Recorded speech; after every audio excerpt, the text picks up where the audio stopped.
I'm Scott McCowan. I'm Talmadge Heflin.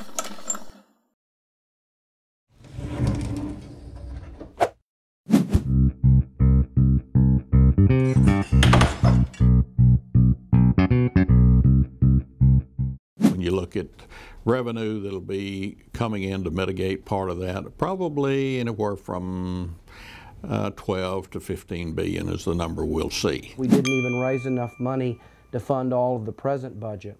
And so I think knowledgeable observers are going to put the shortfall at somewhere between 12 and 18 billion dollars. The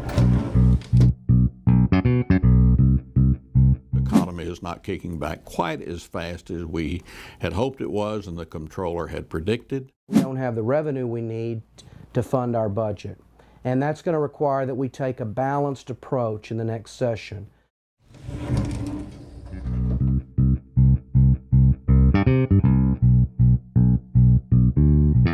You've got to really tighten up, and you got to look at programs and see which ones are really performing and which ones you could do without, and maybe you do a temporary suspension of some. When you put on the table the things that would have to be cut, critical spending on health care, critical programs in education, both K through 12 and higher education, that people aren't going to have the stomach for that.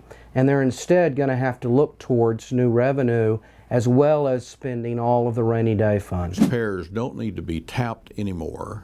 They need to be able to continue to have the revenue to run their families, to invest in their businesses, to keep the employment up. And so it comes a time when you can't call on them in an economic downturn to come up with more. We're going to have to look for some modest additional revenue we can add, such as through an increased cigarette tax or a quality assurance fee in the healthcare industry, in an effort to have a budget that meets the needs of Texas in the upcoming 2 years. I think they should take raising additional revenue off the table. I think there's room when we say no new taxes about what no new taxes means. The chairman of House Appropriations has talked, for example, about revenue enhancement. And there are ways that we can enhance revenue through the elimination of antiquated exemptions that could put some money on the table. There's only one place that the revenue will come from, and that's the taxpayers that are currently carrying the load.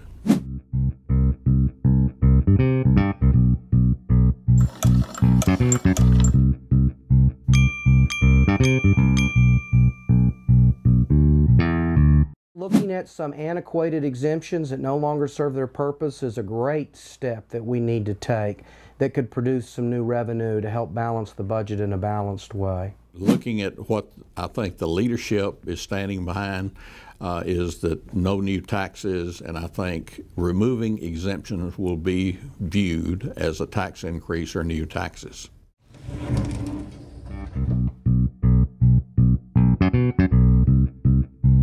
The Legislative Budget Board and the governor ask agencies to scrub the budget, tell them what 5% cuts would look like, and then even they didn't have the heart to order those 5% cuts.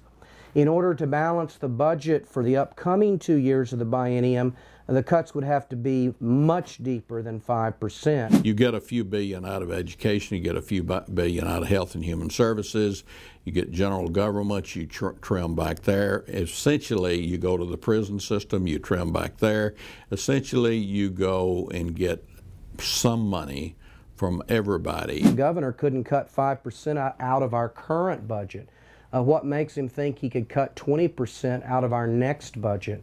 Texas has a very lean budget, and that's something you have to understand. We've been governed by generations of conservative legislatures and governors. We spend the least of any state in the country per resident. We're close to it.